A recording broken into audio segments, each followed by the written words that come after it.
this is our sweet corn patch, and got some lovely ripe sweet corn, and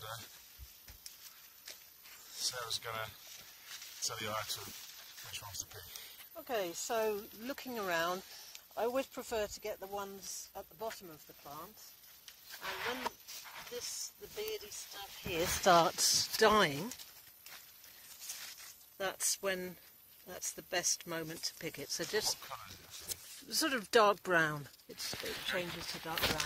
You just bend it down, twist it, and if you peel off,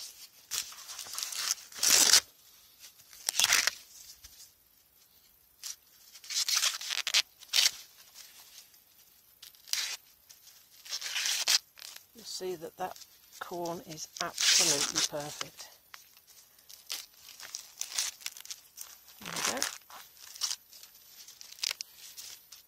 That's good. So, so you choose the ones that are really, say for example this one here. Yeah, that will be it.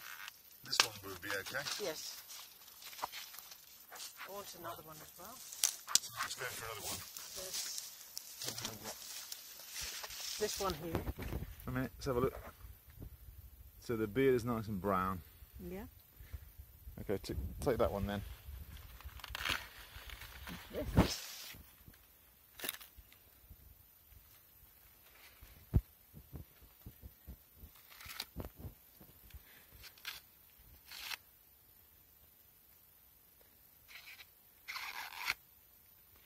Oh, and Sarah, about cooking it. So you've decided that it's a good idea to, well, we both have. You cut it up into chunks. Not before.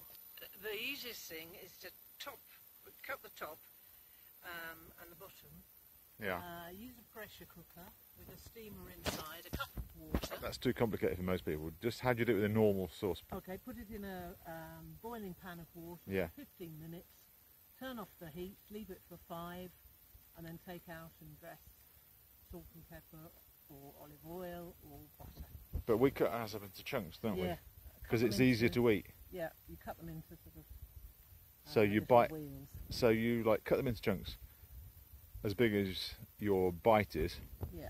And then you like bite around them. Yeah, but it's easier to cut after you've taken it out of the because the reason why it's a good idea is because you use your incisor teeth to bite the corns off.